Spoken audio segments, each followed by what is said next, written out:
Hello student, कैसे हैं आप लोग। आई होप आप सब अच्छे होंगे।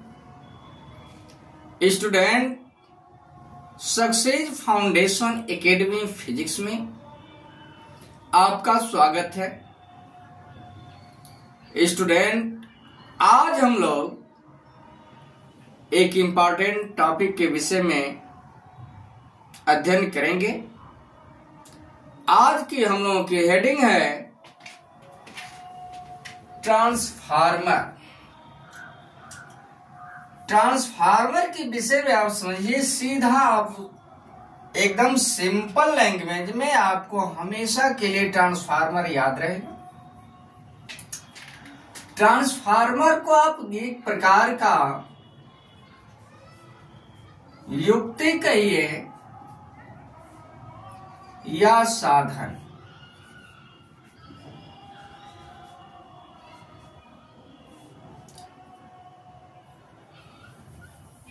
ट्रांसफार्मर एक प्रकार की युक्ति है या साधन है। इसका मुख्य कार्य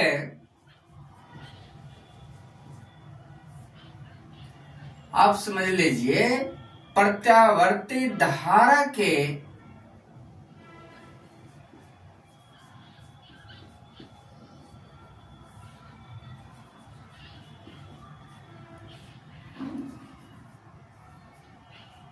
विभव को परिवर्तन करना।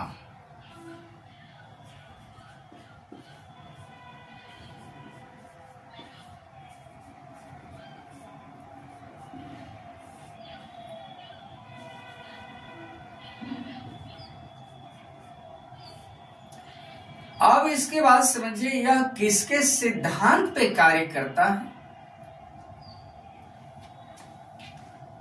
तो आप सीधा सा समझ लीजिए, अन्योन्य प्रेरण के सिद्धांत पर कार्य करता है।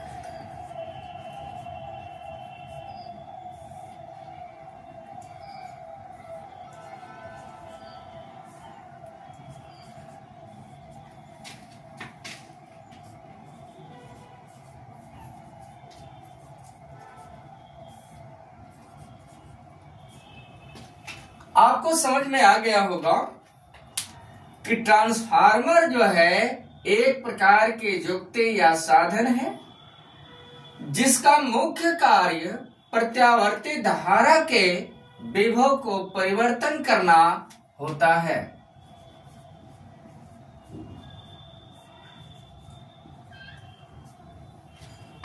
और यह अन्योन्य प्रेरण के सिद्धांत पर कार्य करने वाला यंत्र है। ट्रांसफार्मर आप समझिए, यह मुख्य रूप से दो प्रकार का होता है। एक का नाम है अपचाई ट्रांसफार्मर, दूसरे का नाम है उच्चाई। तो अब आप समझिए, यहां उच्च विभव हम लिख दे रहे हैं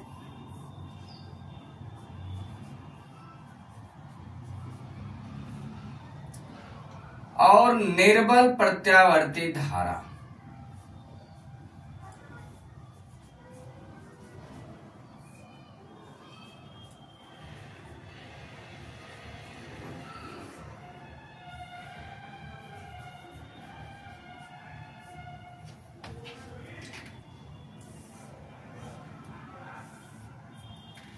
विभव उच्च है तो यहां पर कर दीजिएगा निम्न विभव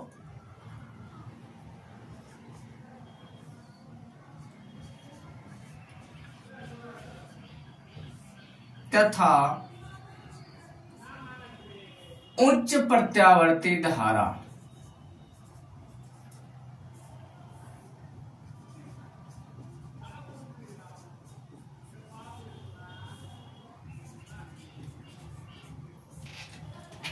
और यह ऊपर आप लिख दीजिएगा अपचाई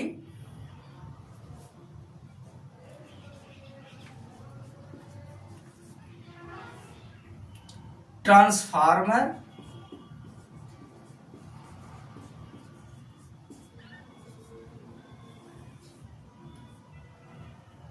और नीचे लिख दीजिएगा ऊंचाई।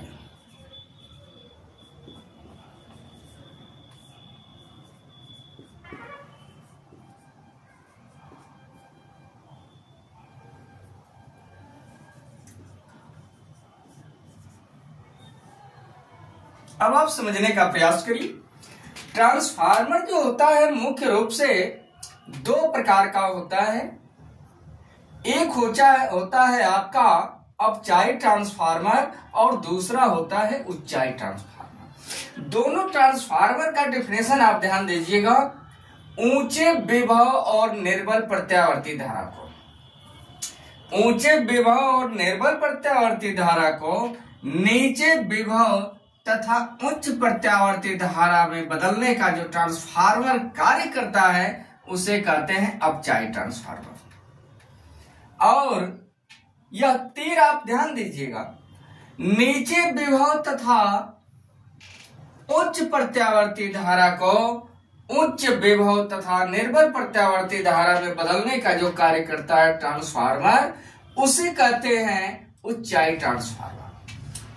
एक नंबर का यहाँ पे आपसे पूछता है परिणमन अनुपात, तो उच्चाई ट्रांसफार्मर के लिए परिणमन अनुपात का मान 1 से अधिक होता है और अपचाई ट्रांसफार्मर के लिए परिणमन अनुपात का मान 1 से कम होता है।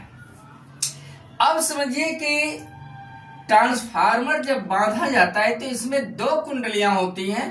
ये मोटे तार के कम फेरों से प्राथमिक कुंडली का निर्माण किया जाए और पतले तार के अधिक फेरों से द्वितीय कुंडली का निर्माण किया जाए।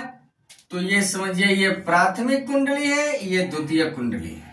तो इस प्रकार का जो ट्रांसफार्मर होता है उसे उच्चाई ट्रांसफार्मर, और पतले तार के अधिक फेरे और मोटे तार के कम फेरे से जो कुंडलियां बनाई जाती हैं उसे कहते हैं अपचाई ट्रांसफार्मर। अब आपकी बात आती है कि ट्रांसफार्मर बनाया कैसे जाता है। तो आप सीधा समझिए, किताब के पन्ने जो होते हैं बाबू ना, उसी तरह से नर्म लोहे के क्रोड को एक के ऊपर एक तह के रूप में रख करके ट्रांसफार्मर बनाया जाता है। ये नर्म लोहे की पत्तियां जो होती हैं एक दूसरे से अलग होती हैं।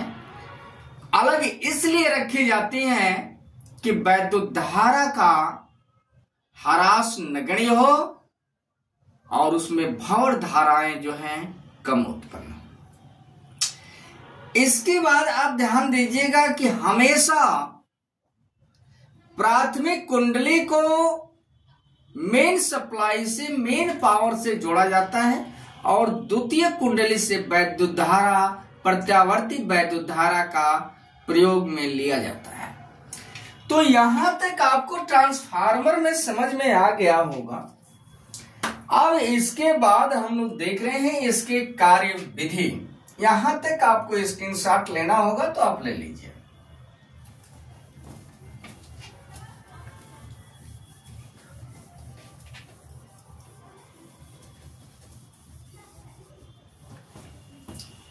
अब समझिए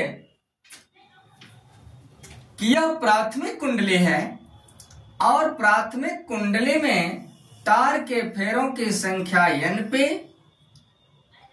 प्रेरित विद्युत वाहक बल A पे, और द्वितीय कुंडली में तार के फेरों की संख्या NS और उत्पन्न प्रेरित विद्युत वाहक बल ES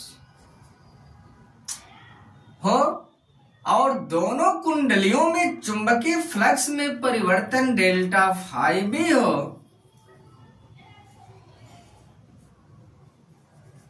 ध्यान दीजिए, यानी प्राथमिक कुंडली में तार के फेरों की संख्या NP, द्वितीय और इसमें उत्पन्न विद्युत वाहक बल EP, और द्वितीय कुंडली में तार के फेरों की संख्या NS और इसमें द्वितीयक में उत्पन्न विद्युत वाहक बल, प्रेरित विद्युत वाहक बल ES हो। तो आप पढ़े होंगे फैराडे महोदय का प्रथम नियम। तो फैराडे के प्रथम नियम से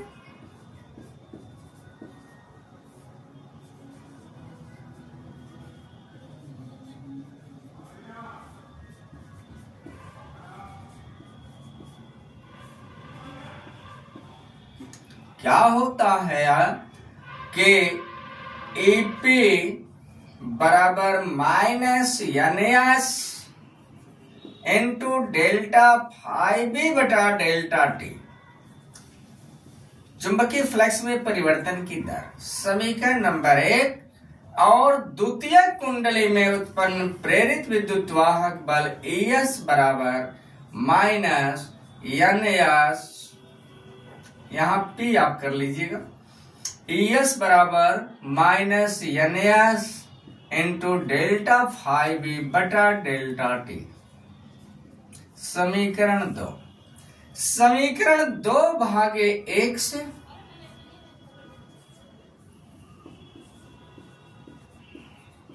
आप देखिए डेल्टा फाई बी बटा डेल्टा टी और ये डेल्टा फाई बी बटा डेल्टा टी ये दोनों कट जाएगा, बचेगा क्या, माइनस से माइनस भी कटेगा, तो ES बटा EP बराबर होगा NS बटा NP। यदि वैद्युत ऊर्जा का ह्रास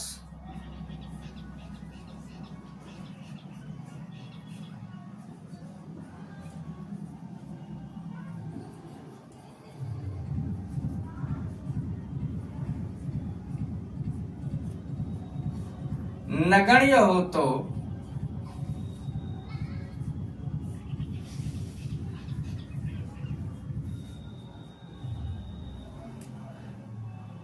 EP बराबर VP और ES बराबर VS। इसलिए होगा आपका ES बटा EP बराबर VS बटा VP बराबर NS बटा NP बराबर स्मॉल r। यह निकल गया आपका संबंध। इसमें यहां से न्यूमेरिकल आता है, आप ध्यान दीजिएगा। NS और NP दिया होगा तो या तो VS दिया होगा तो VP पूछेगा, ES दिया होगा तो EP पूछेगा। इस तरह से आप लोगों ने निकाला स्मॉल r परिभ्रमण अनुपात, जहां स्मॉल r बराबर जो है परिभ्रमण अनुपात।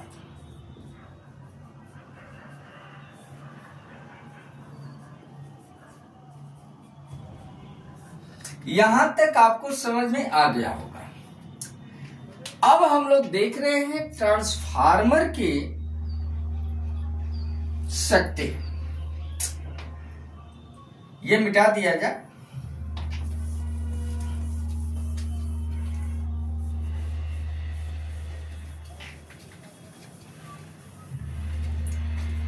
अब आप ध्यान दीजिए, द्वितीय कुंडली की शक्ति, यदि वैद्युत ऊर्जा का ह्रास नगण्य हो तो द्वितीय कुंडली की शक्ति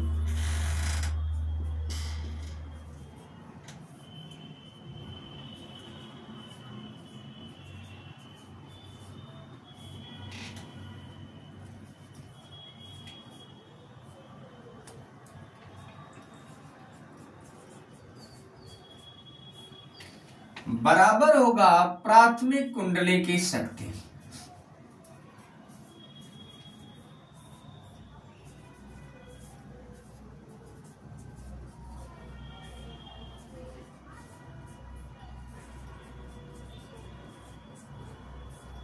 तो द्वितीय कुंडली की शक्ति आप शक्ति बराबर जानते हैं, P बराबर V इंटू I। तो आपका द्वितीय कुंडली की शक्ति जो होगा वो VS गुणते IS बराबर प्राथमिक कुंडली की शक्ति VP गुणते IP। इम्प्लाइज दैट आप इसे लिख सकते हैं VS बटा VP बराबर IP बटा IS बराबर R। तो यहां से भी न्यूमेरिकल आता है। और एक पॉइंट और आप ध्यान दीजिएगा, ट्रांसफार्मर की दक्षता।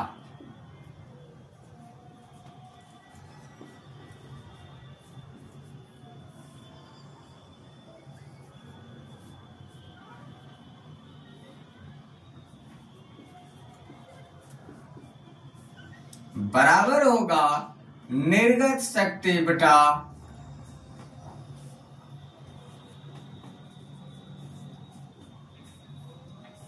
निवेशित शक्ति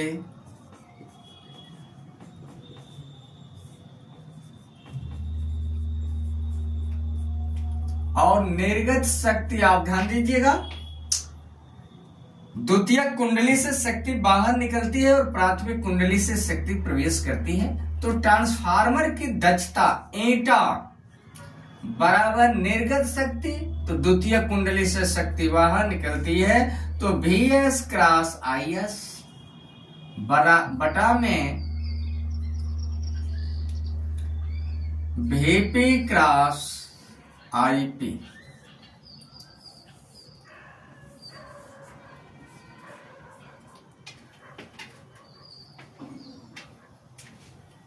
धन्यवाद। स्टूडेंट, आपसे नम्र निवेदन है कि यदि आप चैनल पर नए हैं तो चैनल को सब्सक्राइब करिए, लाइक करिए और एक प्यारा सा कमेंट आप जरूर लिखिए कि यह वीडियो आपको कैसा लगा। धन्यवाद। Best of luck.